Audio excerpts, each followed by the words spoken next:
Alexander the Great was not wandering when he reached the Phoenician coast in 332 BC. He was advancing with purpose, driving deeper into the Persian Empire after a string of decisive victories. Ahead of him lay the confrontation that would determine the fate of that empire, the battle history would remember as the Battle of Gaugamela. But before he could march inland toward Babylon and face Darius III in that final encounter, there was a threat he could not ignore. The Persian navy still controlled the eastern Mediterranean through its allied ports, and as long as those ports remained loyal, his campaign was exposed from behind. Supplies could be cut, communication disrupted, and his entire advance placed at risk. Among all those cities, one stood as the strongest and most defiant supporter of Persian naval power. That city was Tyre. When Alexander the Great arrived at its shores, he was not facing a city to be bypassed. He was facing a problem that had to be solved. Tyre was a powerful Phoenician city whose ships had dominated the Mediterranean for generations, and whose loyalty to Persia made it a critical pillar of Persian strength at sea. The mainland settlement fell quickly, offering little resistance, but it was only a shadow of the true city. The real Tyre rose from the sea itself, an island fortress nearly a kilometer offshore, its walls towering straight out of the water, high, sheer, and unreachable. No ramp could reach them. No battering ram could strike them. No army could simply march up to them. From those walls, the Tyrians watched the Macedonian army gather on the coast. They had seen conquerors before, and believed they understood the limits of land power. To them, this was where Alexander's advance would end. A king without a fleet could not reach them, and the sea that surrounded their city was absolute. They did not panic or prepare to surrender. They waited, certain that distance alone would protect them. Alexander sent a message requesting entry into the city so that he might offer sacrifice to Melkart, the god the Tyrians revered, and the Greeks associated with Heracles. It was a request that carried more than religious meaning. To grant him entry would have been to recognize his authority and accept his dominance without a fight. The Tyrians understood this clearly, and their refusal was calm and deliberate. They believed their position made them secure, and for the first time in his campaign, Alexander faced a city that believed it could not be taken. He rejected that belief. Standing on the shoreline and looking out across the water, Alexander made a decision that would define the siege. If the sea prevented him from reaching Tyre, then the nature of the battlefield would have to change. He would not go around the obstacle. He would remove it. He ordered the construction of a causeway from the mainland to the island. The work began immediately. The abandoned structures of the mainland were torn down, their stones pulled apart and thrown into the sea. Timber was dragged to the shoreline, driven into the seabed, and layered with rubble. Thousands of men worked without pause, hauling, lifting, and building as the causeway pushed outward into the water. What began as a narrow extension of land slowly advanced toward the island, forcing a path through the sea itself. At first, progress was steady. The water near the shore was shallow enough to support the growing structure, and the advance continued without interruption. But as the causeway extended farther, the sea deepened, the currents strengthened, and the work became far more dangerous. The men were no longer building on firm ground. They stood in unstable footing, surrounded by open water, exposed to whatever might come from the city. The Tyrians did not wait. Their ships moved quickly across the water, striking the construction crews with precision. Arrows fell without warning, cutting down men where they stood. Stones launched from their vessels crashed into the workers, breaking formations and forcing them back. There was no cover and no protection. Men fell into the water under the weight of their armor and disappeared beneath the surface. Others struggled to remain standing as the waves battered the structure beneath them. The causeway became a place of constant danger, where every moment of progress came at a cost. Alexander refused to halt the work. Instead, he strengthened it. He ordered the construction of massive siege towers at the advancing edge of the causeway. These towers rose high above the water, reinforced with timber, and covered with protective materials to reduce their vulnerability to fire.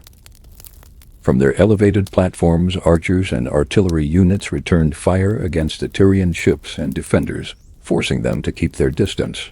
The towers gave the Macedonians a fighting chance, and under their protection, the causeway continued to move forward. The distance began to close, but Tyre was not finished. The defenders prepared a weapon designed not just to stop the advance, but to destroy it. They took an old transport ship and filled it with pitch, sulfur, and dry wood, anything that would burn with intensity. Its stern was weighted so that its bow rose upward, turning it into a weapon that would strike high. 2 masts were raised, each carrying burning material ready to spill fire on impact. When the wind turned in their favor, they set it alight. The ship moved across the water engulfed in flames, smoke rising into the sky as it accelerated toward the causeway.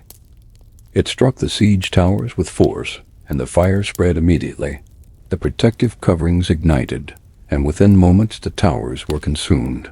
Flames climbed rapidly, devouring wood and structure, collapsing sections onto the men below.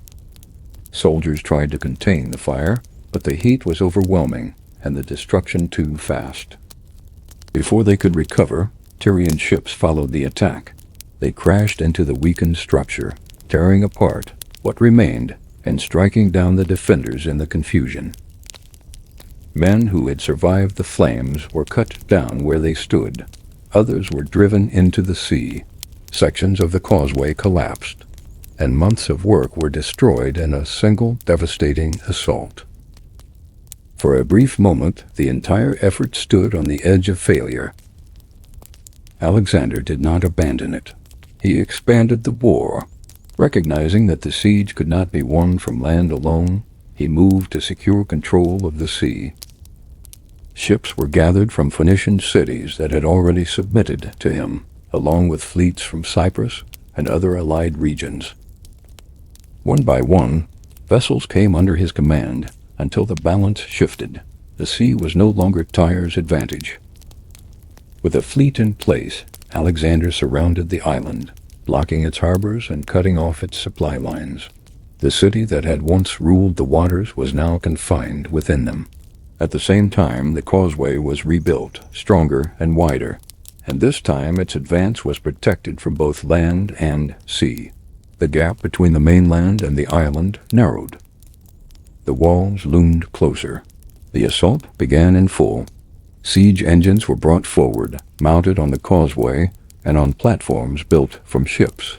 Massive stones were hurled against the walls, striking again and again, weakening the defenses. The Tyrians resisted with everything they had, using every method to slow the attack, but the pressure did not stop.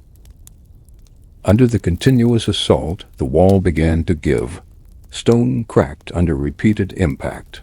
Sections shifted and weakened. Then, with a violent collapse, part of the wall gave way, opening a breach large enough for an assault. Alexander moved immediately. Ships surged toward the opening, while forces advanced along the causeway. Ladders were raised and soldiers pushed into the breach as defenders rushed to hold it. The fighting was immediate and intense, a close struggle where space was limited and movement was constant. There was no pause and no order beyond forward momentum. Alexander forced his way into the city with his leading troops, driving the attack deeper and widening the opening. His elite units followed, clearing resistance and pushing through the defenses. At the same time, additional forces struck from the harbors, overwhelming the city from multiple directions. Once the gates were opened, the rest of the army poured in.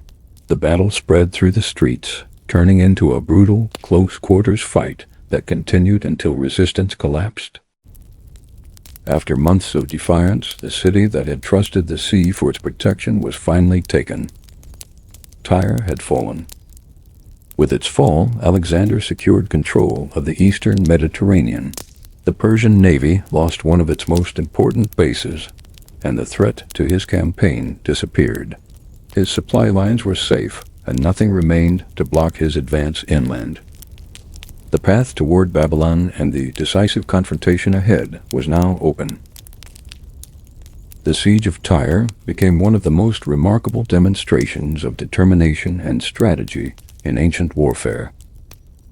What had appeared impossible at the beginning was forced into reality through persistence, adaptation, and the refusal to turn away. And with Tyre behind him, Alexander turned east. The road to Gaugamela and to the fall of Persia was now clear. Thank you for watching. If you enjoyed this, make sure you subscribe to my channel so you don't miss our next video, where we follow Alexander into that decisive battle, the moment that changed the course of history.